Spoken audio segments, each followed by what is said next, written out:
Hi, welcome back to my eBay workbench here. It's Saturday afternoon, about 1 p.m., just a little after 1. The post office here closes at 2:30, and I want to get these. I've got 3 orders today. I want to get them out as soon as possible.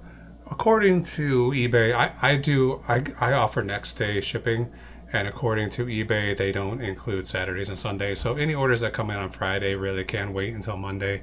Any orders that come in Saturday and Sunday can go out on Monday as well. But I like to get them out ASAP. So I had a few orders yesterday that went out with yesterday's mail, and then a couple that came in after I got that all packed up. So I'm going to get those picked today and packed, as well as there's one order that came in just as I was coming down here to do these 2 orders. So we've got 3 today. It's always possible we get another one while we're packing. I just a couple of videos ago I was questioning about which days of the week get the most sales, and it's not really it's not information that you can really do anything with, but it could be interesting to know, because it seems to me like in the last few weeks it's been Thursday and Fridays, and I've never really kept track of this kind of data. So I just put up a whiteboard here. I'm gonna just start marking off the number of sales each day of the week, and then after some amount of time, we'll get to the bottom of it and see where it is. This is just a picture frame that we had. It just has blank paper in the back and plexiglass in the front, so it's easy to use as a whiteboard. I might print out something nice to go inside here, some like light colored image that I can write on top of. We'll see what I come up with. Just instead of just having a plain whiteboard, we'll have something a little bit nicer to look at. So let's go right ahead and get these 3 orders packed, and at the end we'll print labels and see exactly how much money we made on each of these items. So stay with me for the next maybe 15 or 20 minutes, and we're going to see how much money we made today. Okay, we're back and we are ready to pack. Just as I was switching the camera setup here to start this packing video, another order came in. So it's going to be down here. Another one of these. It's another one of these Marlboro Goldman coolers. This one, I mean, I guess this is more and more evidence that.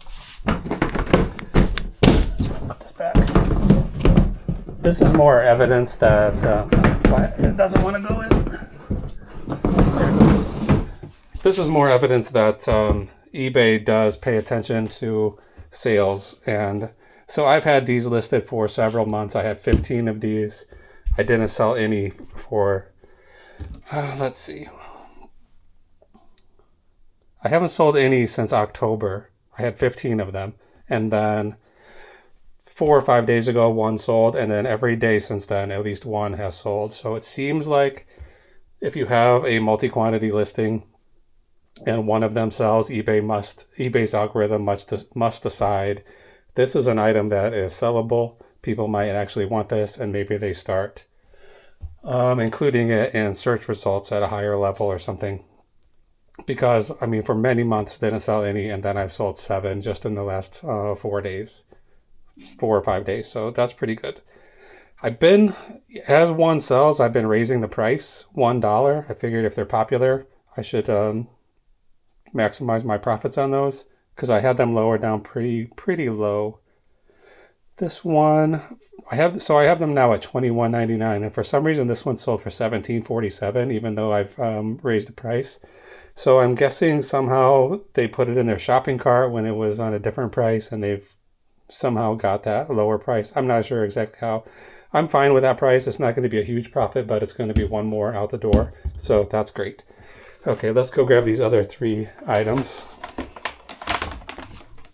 I've got a college yearbook that's in here, BR6. That's the top shelf. So it's going to be this big, heavy duty. Oh, shoot.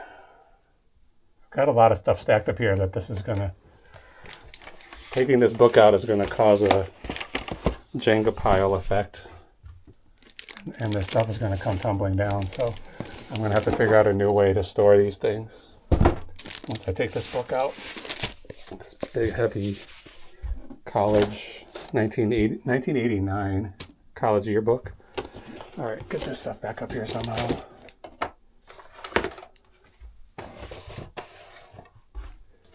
These are everything up here is things that are kind of awkward and hard to store in other locations. So this area has become the catch-all for some unusual items. Okay, what's next? Got the yearbook. Uh-oh.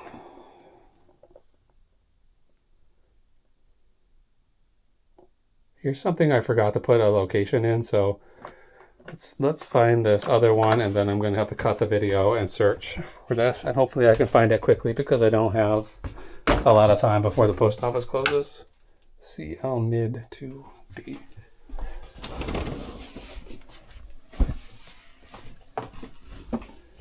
It hasn't happened that often where I've missed including the storage location in the custom SKU field on eBay, but 2 or 3 times I have done that. This is probably the 3rd. So I'm gonna have to scramble around opening all these boxes and see if I can't find that. Can't find this thing. Okay, I'm cutting the video now. I'll be back as soon as I find it. Okay, there it is. Didn't take too long. I probably went through 8, 9, 10 boxes before I found it. So I would have had, let's see. I went through all of these, 1, 2, 3, 4, 5. So all these 10, and then these 2, and it was in this 3rd one. So I didn't have to get all the way to these. And I don't know. I gotta make sure that I'm putting those locations in when I'm packing, when I'm putting things away. Okay, this is everything. We're gonna get these packed up as quickly as we can. So here we go. I'm gonna start with that Marlboro thing. I don't like using these brand new boxes on pretty low value items. I think in the end I'll probably make $12 on this deal, but I don't really have any other good options for something this shape. I just ordered some shipping supplies and I was trying to figure out what boxes to order, and I didn't come up with anything, so I just ordered packing paper and stretch wrap last night. Yeah, I usually order from Zorro.com, and they typically send out 20% off coupons, and it seems like lately they've only been sending 10% coupons. So I use that 10%, that's for sure. I'm gonna get high value wherever I can, but they offer free shipping on anything over $50, so it's pretty easy to spend $50 on supplies. I think I ordered 2 of these rolls. These are about $23 a piece. And then 2 of those rolls of stretch wrap. And those are only about $6.50 or something like that. So I ended up around $56. And I was thinking, should I get more? Should I buy more boxes? Should I stock up while I'm here? And then I thought, they're going to send me another coupon soon, so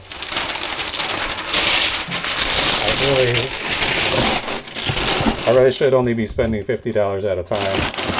Get the free shipping, get the coupon, and then save the next order for the next coupon.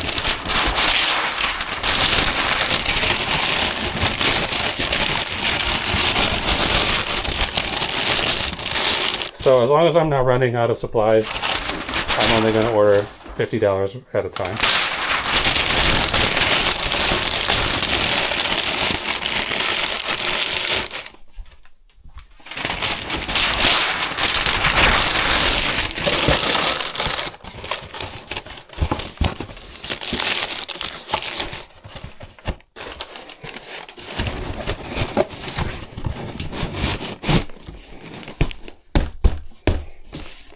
Okay, that's good. Use this. I'm gonna go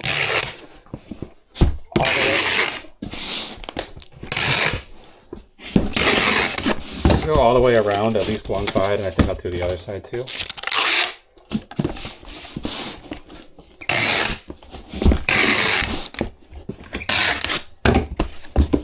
And I'm going to use this thicker 3-inch tape to do this way.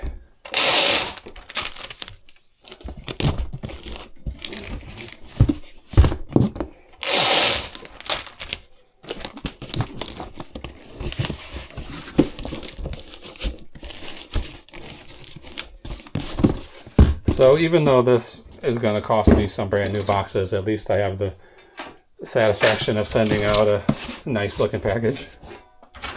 Okay, this is going to be Marlboro. Yeah, now we got to find out how much it weighs. 2 pounds. 13 by 9 by 9. And let's get the phone out and figure out who this is going to. DB.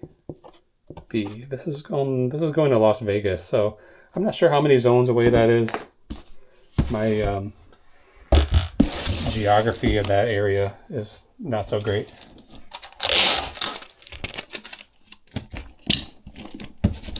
Okay, what's next? This book. So okay, let's go back to that.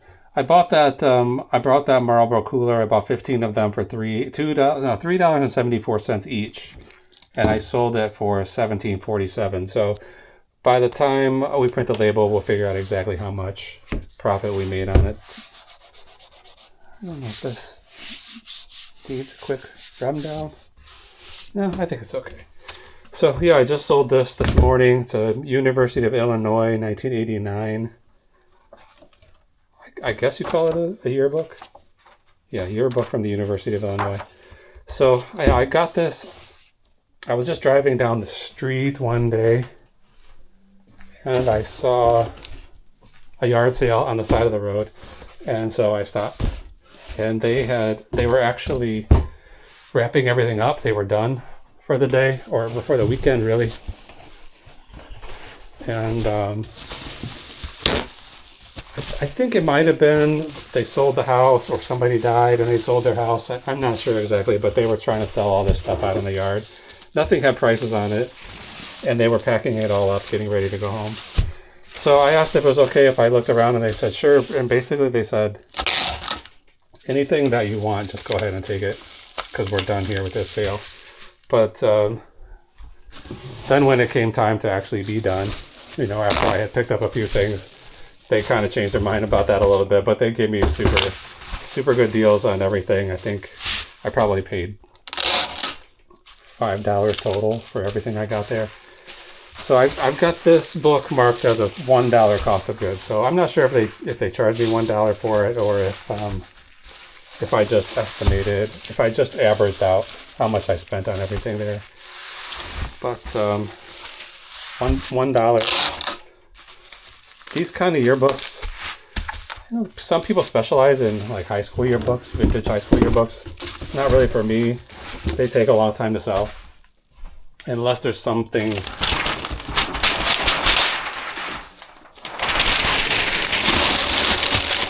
unless there's something really good about the yearbook, like maybe George Clooney is in it, something like that, a celebrity. You just gotta wait for a long time until somebody who graduated in that year or was in school in that year is looking for a replacement for their yearbook, or they never got one, or who knows what. In any case,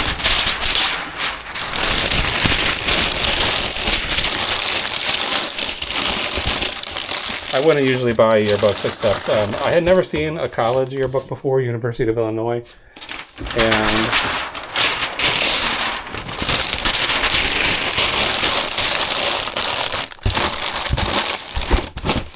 and I did see some sales history on it.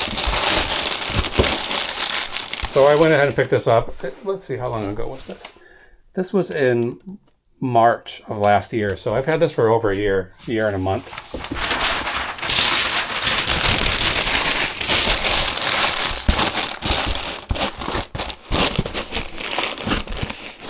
And then somebody purchased it this morning. They sent a they sent a message along with their order saying, I'll tell you exactly what this says. These buyer's notes, especially if you use the eBay app, are not very prominent. So I've often packed something up and then seen a note afterwards, even after I've taken it to the post office, asking for specific kind of shipping instructions or whatever, which, I mean, honestly, as a buyer, you probably should request those. If you have special requests, they should come in before you buy the item, not after.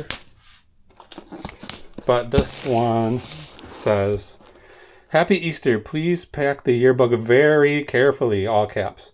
Please use cardboard on both sides, all caps. And please mark do not drop on the envelope. So, I mean, I think I'm a pretty good packer. I usually pride myself on doing a good job. And I have never, so far, have never had anything broken in shipping. Except for one toner cartridge that exploded in shipping that I didn't have any control over that. So these kind of instructions come in, and the first instinct is to be insulted. Like, you know, I know what I'm doing, and I'm a professional. I know how to pack these items. So that's like your first gut instinct. But I have ordered things from eBay myself, and not everybody is a professional packer. They're not that good at it. Not everyone. I've gotten items that were just in a big box with no padding whatsoever. The thing is just rocking around the whole time.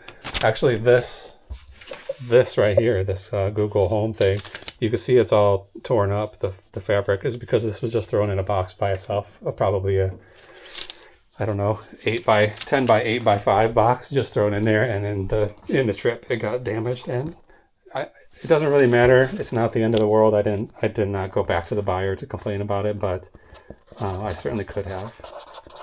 And I looked at their history, and they had only sold, they had only ever sold like 2 items. This is only going about 6 miles from here. This yearbook. I'm trying to decide if I want to try to drop it down 1 pound by taking out some of this packing material. I need to get it down 1 ounce. I'm just going to go ahead with it. Okay, this is 16 by 11 by 4. So my first instinct is this is an insulting comment. Please telling me how to do packing. Mark, do not drop on the envelope. You know, I'm not going to send this in an envelope for $25. In most cases, I'm going to put it in a box. Okay, who's it going to? RS. So it's insulting at first, but then you realize, you know, they probably have had bad experiences, and they're just trying to make sure those experiences don't happen again. And I understand that. So anyway, I got that for $1, sold it for $25.49 plus shipping. This is the thing I couldn't find. It's like a portable microfilm reader. Microfiche, maybe? Microfilm or microfiche, I'm not sure which.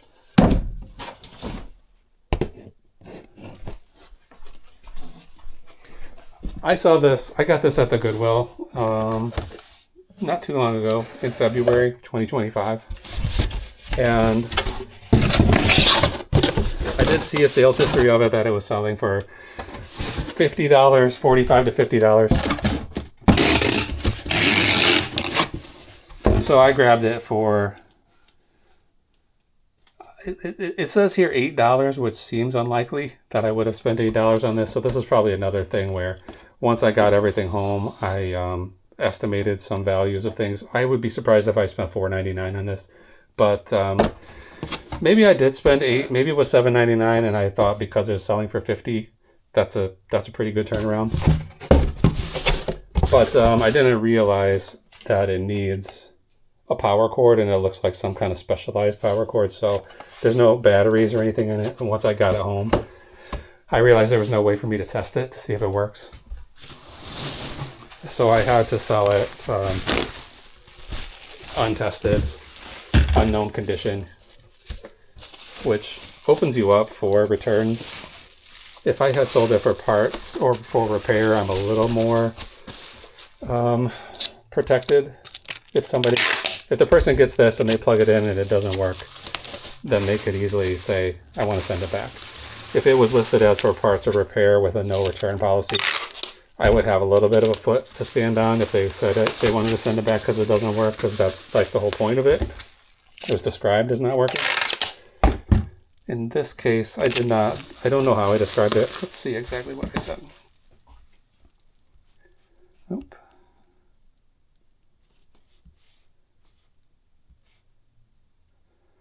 We'll get to the original listing and see the description, which says, has no power cord, so we are unable to test it, therefore it is being sold for parts or repair. But I don't know if I had the option. No, I did have the condition as for parts or repair, so I should be good on this. If this gets there and they find out it doesn't work, they're the ones who are taking the risk.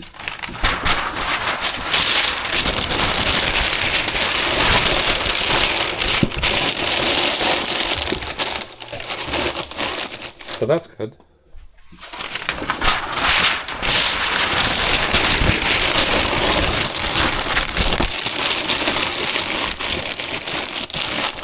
There's very few of them ever sold. Maybe, I mean, in the last few years, only 3 or 4.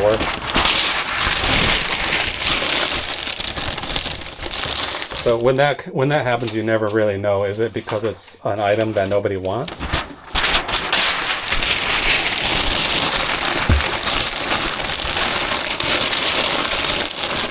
Very few people want. So if only 3 sold in 3 years, you don't know, is it because only 3 people ever wanted it, or it's so rare that it barely ever comes up for sale. There were no others currently listed when I listed this, and I assume it is a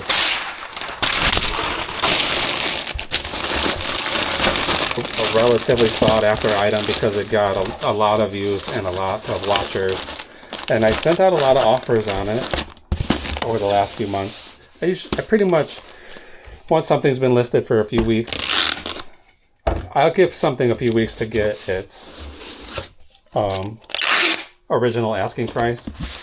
Then I start sending out 10% off offers.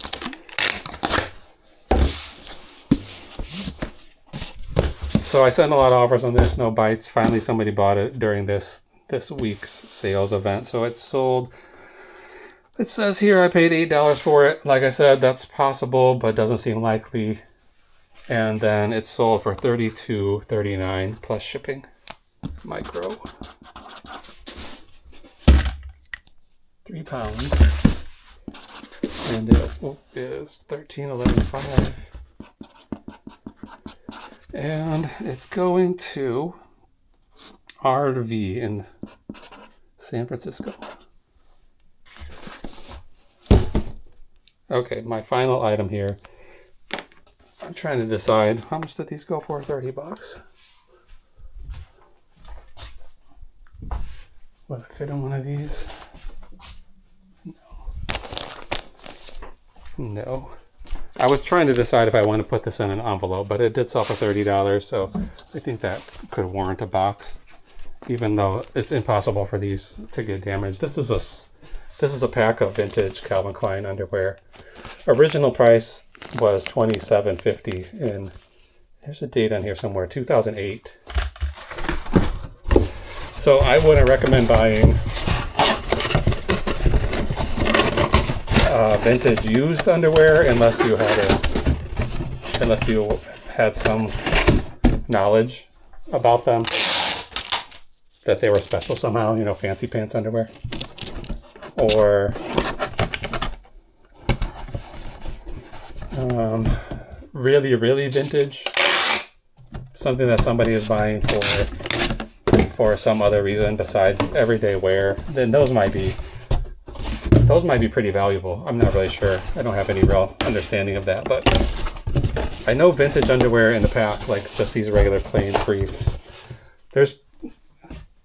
As we go on into the future, basically everything is produced in a much less high quality fashion. So if somebody knows in 2008 they used this type of material that they don't use anymore,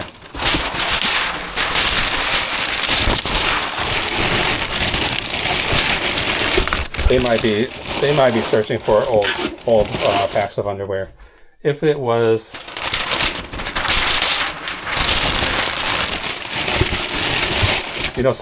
somebody bought a specific type, a model or whatever you would call it, a brand and a model, and they knew that this is the kind that fits me properly, and I've never been able to find anything else that fits just as well.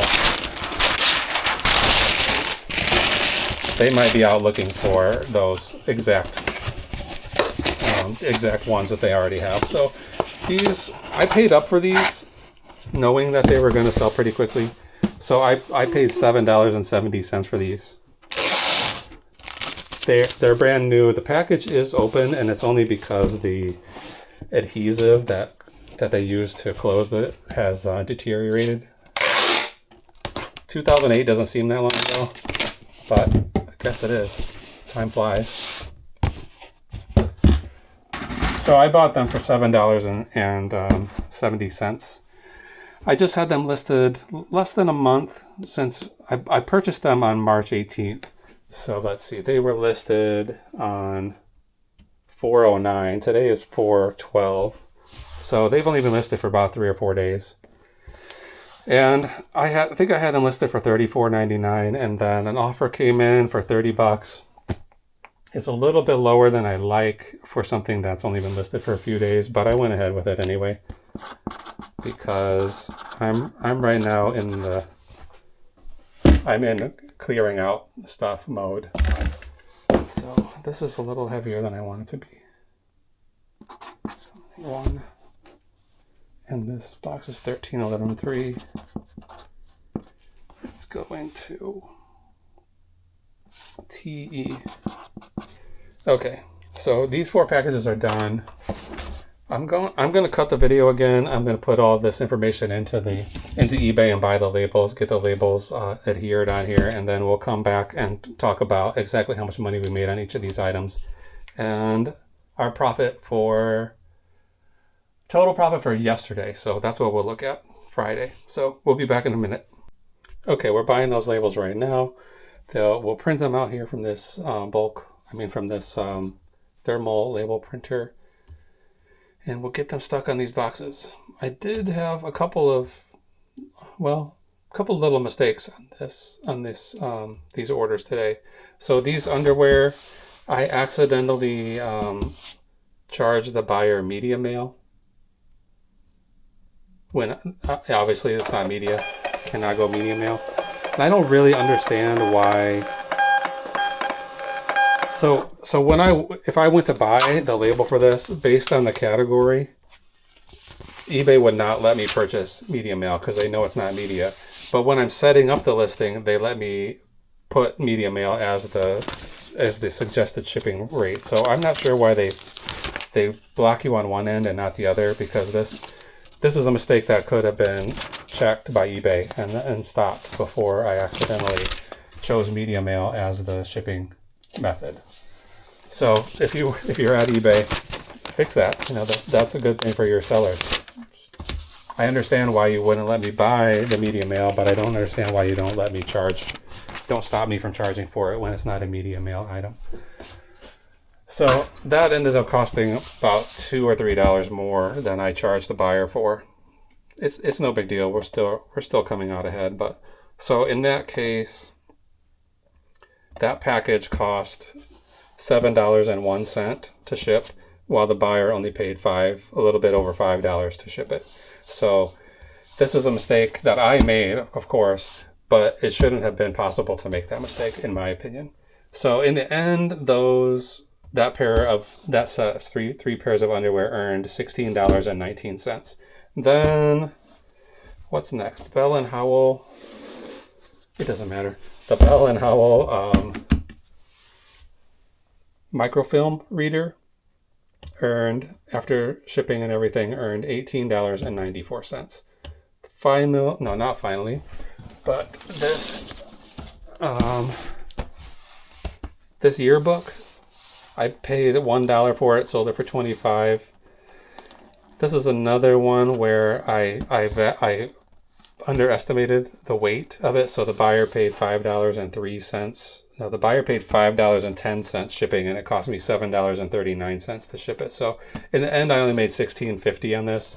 It's not bad, but it should have been more like 18 or 19. Then finally, this Marlboro thing. Nothing to complain about with this one. It earned me $10.36. I mean, I guess I could complain that I'm not entirely sure how they got that lower rate when I had just raised the price of it, but whatever. $10 is $10. So that gives us, including everything that I shipped yesterday and these 3 things that were purchased yesterday, 2 things that were purchased yesterday. Yesterday's totals are currently $192.34. So my minimum I like to get is $100. So we're almost double that. At some point, I'm going to be having to raise what my minimum happy point is. But right now, $100 a day adds up to about $3,000 a month. So that's not too bad. And then these other 2, these were just sold this morning. So that adds up to about $27. I'm assuming we'll get more sales today, hopefully, and then hopefully again tomorrow. And we'll pack those all up Sunday night and get them in the mail Monday morning. So right now, total average per day of profit during the month of April is about $115 per day. And then the average sale price, each individual sale price, is about $23. So I'm hoping this number, the average sale price, can get up to about $30 as time goes on. But right now, $23 is not too bad. So that's it for today. Thanks so much for watching. Like I said, we'll be back tomorrow night, probably packing up some more stuff. And then I don't think I have anything super exciting, new inventory to talk about. I'm putting a pause on sourcing until I can get through some of my death pile stuff here. It's not a lot of stuff, but there is stuff that has just been languishing here for at least a year, maybe longer. And I want to get those things ready to go. I just listed a bunch of plates that I bought, I would say at least 17 months ago, probably more than that. So let me show you a little bit of my death pile, but while I'm talking about it, I got a bunch of IKEA bags here in the way, but all of this stuff here is stuff that I purchased and have not gotten around to listing yet. Everything in this closet, including this artwork on the walls, some golf supplies, some musical instruments. So I have some good stuff in here that just needs to get listed. So that's on my agenda right now. Get this whole space cleared out, and then one more space where I have unlisted inventory. And I'm going to try to get all this done first. So all of these plates, these are all mostly Wedgwood, and some of them are like Wedgwood by well-known designers like Vera Wang or whatever. I got all these for $1 and $2 a piece, and I spent $400 on all these items. Plus, I mean, these stats went all the way to the ceiling. So I got to get all of this listed. This is $400 that's just languishing. It needs to be converted into money again. So I'm going to try to get all of this listed, and I also want this shelf cleared to use it for inventory. So that's my goal. Get all of that stuff listed first, and then head into that closet and get all of that stuff listed. For today, I'm just going to go to the post office, deliver these packages, and get some of that listing done. So thanks so much for watching. We'll be back soon. Bye for now.